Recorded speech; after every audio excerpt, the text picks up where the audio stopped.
Hey, what's going on, everyone? This is Mitch. Happy Friday. Hope you guys are having a great start to your Friday and have had a great week out there so far. Got you an update on what to expect weather-wise for your Friday, August the 19th. Had to check the date there. Pretty active day, a lot going on in a lot of different areas, so we'll break it all down for you guys. As you can tell, a bunch of tabs pulled up, so we're going to try to go through this the most efficient but quickest way possible. I know not a lot of people don't have a lot of time to sit around and watch a 15-20 minute video on the weather just for today, but we're going to try to sum it up and break it down for you guys as efficient as possible, and at the same time give you some great information. We'll also give you an update on the tropics. I can tell you that the European model in its ensembles has remained consistent and steadily getting to something.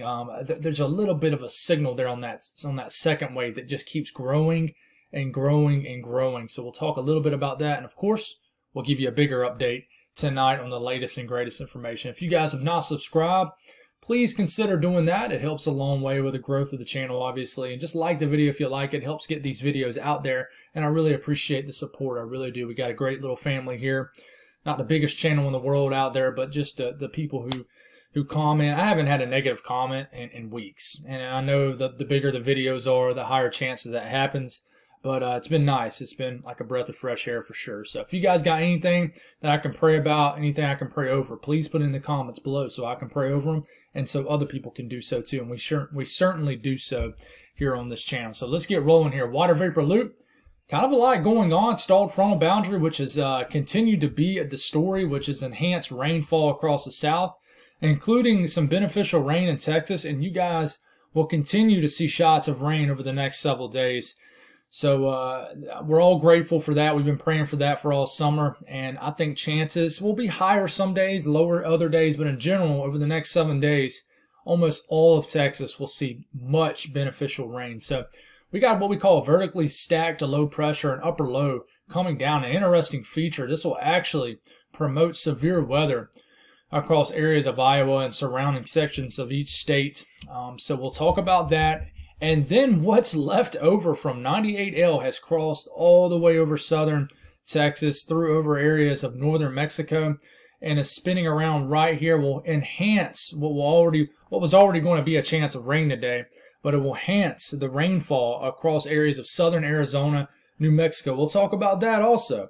And then we'll also talk about a flooding risk in South Carolina today. So Storm Prediction Center, a little bit more of an active day. You got a slight risk here in the Midwest, right in the heart of the Midwest in Iowa. This includes Des Moines and areas especially eastward, which I will think will have the highest chance of severe weather today. A lot of cold air aloft with these upper lows.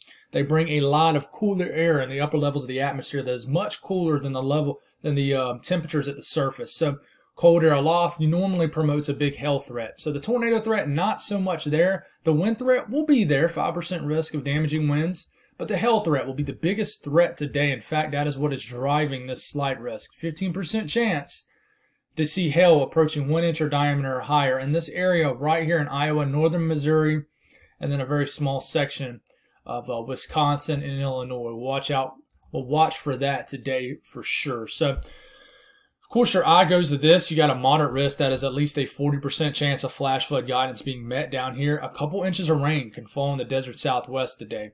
I know you're thinking, well, that's not a lot. For us in the southeast, sure. In the south, that's not a lot. We have seen summer thunderstorms produce 2 to 3 inches of rain in an hour. But this much rain in these areas where the soil is dry, it doesn't take it in as quick, not even near as quick. So all this rain at one time is going to cause issues today. I'm sure we'll see a lot of crazy videos today out here. A couple storm chasers, including, I believe, Reed Timmer is out there, who normally chases this setup this time of the year when the tropics are quiet. But a slight risk for flash flooding to occur. A tropical moisture already being enhanced this morning across South Carolina. It rained for about 10 minutes in my house this morning when I was doing a little quiet time, and I was watching my weather station at the same time. Picked up a 1/4 inch of rain in 10 minutes. Just tells you how loaded the atmosphere is today here in the Carolinas. So it's going to be a rainy day, especially in the eastern areas of South Carolina. Watches and warnings, not a big story today. It really isn't. The only big story is the flood watches across Arizona and New Mexico that we'll watch out for today. Quick update on the tropics as of 2 a.m. Of course, we'll have an update here in about 45 minutes for the 8 a.m. update. But you have a 40% chance of this now developing in the Bay of Campeche and then moving into the western Gulf of Mexico. This will happen today. If anything, if this is going to somehow become a depression or tropical storm, which would be Danielle, the next name, I think we will really know if it's going to happen today. And in fact, you look at the satellite here, a big bubble up in convection popping up here in the Bay of Campeche right now. What's left over of any kind of circulation from kind of getting ripped apart over land, it's now starting to move back over the warm waters of the Gulf of Mexico. So it'll try to get its act together in the next 24 to 48 hours. And this region right here, which has got sea surface temperatures pushing the upper 80s to near 90 in certain areas. So sea surface temperatures isn't a problem. It's a little bit of dry air, and also just it's how close it is to land. So we'll watch and see what this does, but this could be surprising over the next 24 to 36 hours for sure. Rainfall across the southeast, you're already seeing a lot of it in South Carolina, areas of southeast North Carolina this morning. It will continue to enhance itself throughout the late morning hours, early afternoon hours, and you can see widespread showers and storms from Houston through New Orleans, all the way through the southern half of Mississippi, through Alabama, through central Georgia, through the eastern Carolinas today. You will see plenty of rain throughout the day, and these will load. They will bring loads of rain today. Whoever gets hit by them, there's a chance that your specific area might not see a drop of rain. But whoever does, these things could really cluster up and drop a lot of rain very quickly across areas of the south. Especially watch eastern South Carolina today. Very rainy Friday for sure. And in fact, we zone in on South Carolina. This is between now and the next 24 hours. Between now, Saturday morning. Myrtle Beach, maybe an inch, 2 inches of rain if you're taking a vacation to Myrtle Beach. Very rainy start to your vacation if you're just going for the weekend. Same thing down here in Charleston, Hilton Head, Edisto Island. And very rainy day just across the Midlands, the eastern half of the Midlands, all the way just to the eastern half of the state here of South Carolina. So very rainy day, including southeast North Carolina. A lot of rain will fall today for sure. Temperatures will be held down due to that rain. But if you're not being influenced by a lot of rain, typical late summer temperatures. It really is just your average mid to upper 80s, some 90s. It'll be very warm in Florida. But typical summer temperatures across this entire region that you see. Nothing extreme in Texas. It'll be pretty warm, but nothing too bad. Northeast, we'll zoom through this really quick. One of your quietest days that you've seen in a while. No rain, nothing. That little nor'eastern, summer nor'eastern done pulled out of Maine. And very quiet day-to-day. Temperatures will actually warm up across the I-95 corridor. Southern New England, certain areas will get into the low 90s. New Jersey, New York City will be very hot today. Boston will be very hot. The entire state of Connecticut, Rhode Island. Definitely a hot late summer day. Delmarva up into the upper 80s, close to 90 degrees. Pretty warm day in Virginia also. So typical late summer temperatures. Ohio, Michigan, just average temperatures, 80s and mid 80s. Just not a big deal there. So we'll look at the south central U.S. Good news is more showers and storms will erupt across areas of central Texas today, especially east central Texas, in and around maybe the College Station areas, Austin, maybe as far south as San Antonio. I don't think you guys up in Dallas-Fort Worth will see much rain today. I think it'll be mainly south of you guys, but you guys are going to get plenty of rain here in the next coming days anyways. But you're seeing rain. That's good, and you're going to see a lot more of the next several days, but certainly not super widespread today. It's not going to be your most widespread days. But you certainly will see some rain across Texas today. And look at all this moisture in Mexico. You normally do not see this much moisture into New Mexico, into Arizona. You certainly don't. Pretty warm day across Oklahoma and North Texas, southern areas of Kansas. But nothing that y'all guys can't handle. Nothing too bad compared to what y'all really have seen throughout the entire summer. 90s, mid 90s, maybe an upper 90 reading outside of this little area of hot weather. Just typical late summer temperatures. I know I done said that about 4 or 5 times now, but it's hard to talk about every single state, But I'll tell you, the north central U.S. today, watch out, especially the Midwest. Vertically stacked low pressure right here, little upper level low.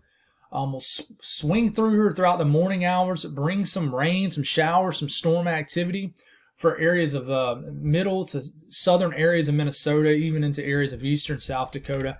This will swing through here. What's going to happen is south of this low pressure, what we call thermodynamics, is going to support somewhat at the surface some eruption of some severe storms, especially in areas of northern Missouri, areas of basically the entire eastern half of Iowa, and you're going to have an atmosphere today that really supports some large hail with some of these storms. Some of these can be very photogenic. Some of them can get isolated. You can't completely rule out a tornado threat, but in general, I think that just a large hail threat, maybe a damaging wind threat. But an interesting feature that you're going to see on radar today across Minnesota and Iowa, there's going to be a crazy land spin, if you will, where you'll just have moisture wrapping around this. Maybe some kind of cold core storms up here in the northern areas of Minnesota. But these storms will move into Illinois, areas of Wisconsin a little bit later this evening, and maybe make it all the way into Chicago around daybreak tomorrow morning. But definitely be aware of some severe storms in areas of eastern Iowa. An outbreak? No, but some of these storms will produce a lot of hail, I think. You can see the cold pocket of air even reaching to the surface with this upper low. But thermodynamics, meaning surface temperatures, certainly become supportive for some severe weather today across areas of Iowa and northern Missouri and areas of Illinois and southern Wisconsin. But, I mean, no extreme hot temperatures, no extreme low temperatures, certainly expected. So, pretty chill weather. We'll talk about the Southwest really quick. I think today, as we get into the afternoon hours, look at this little spin down here. Look at all this rain surging. I mean, I think Phoenix will have a very rainy day today. I had somebody, and you guys could, vouch for this, who live out here. I had a guy who, he's my cousin actually, pretty much like my brother. He lived out in Phoenix for about 9 months, lived out there an entire summer. He said it always amazed him how dried out everything would get. I mean, everything just looked dead, besides, certain areas that watered their yard. But as soon as you would get a day of rain, everything would green up the next morning. So that's pretty wild to think about for sure. But a lot of push of moisture, and it ain't just down here in Arizona and New Mexico. It's up here too. A lot of moisture, a lot of much needed rain, but I certainly think you're going to get it a little bit too quick. But this little invest will actually push northward into New Mexico, into Arizona. Just a lot of rain in these areas throughout the entire weekend. And then we're getting into tomorrow. We're getting a little ahead of ourselves here. And even more showers and storms tomorrow. So a very rainy and a very big flood risk for these areas down here. And in fact, you look at how much rain you guys can see between now and Saturday morning. Anywhere from a ½ inch to 2 inches of rain certainly possible. And pockets could get 3 inches of rain here in areas of southern Arizona, especially southeast Arizona. You look at New Mexico also. Very rainy day, especially in southwest New Mexico. We'll see a lot of rain today, so we need to be careful.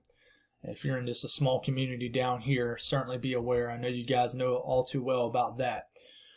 So, quick tropical update here, update on the tropics. I'm just going to show you the European ensembles. I'm starting to really like the European ensembles. I know the GFS did good, especially in 2020, but it's kind of let me down this hurricane season so far. So, like I said, 4 signals on here. One, I know it looks all over the place. One is this one, which will become a non-story by the time we get to the end of the weekend because it'll just be done with.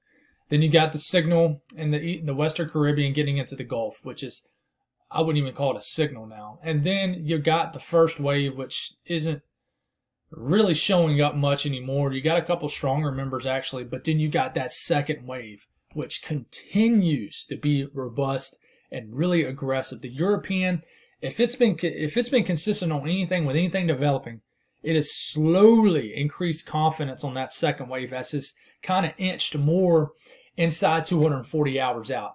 You got many members here. I'm not going to try to count them, but this is at least 25 members.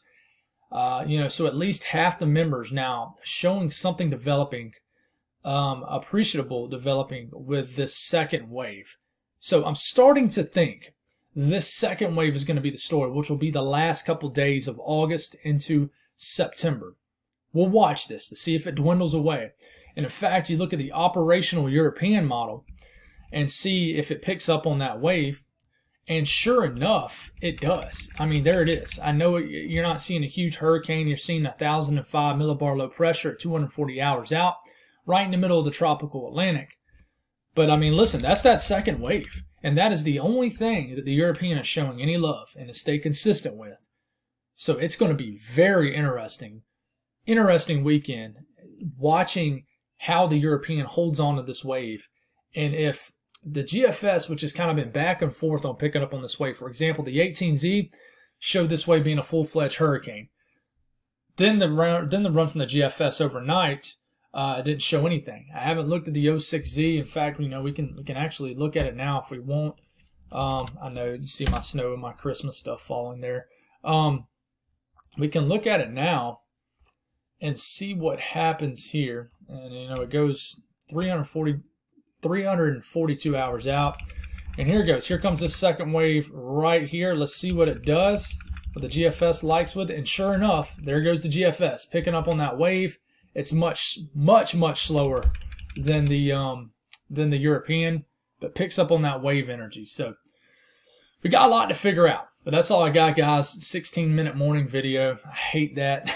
But I need to get to work and take my kids to school. God bless all y'all. Y'all have an excellent Friday, and I'll be with you guys this evening. God bless.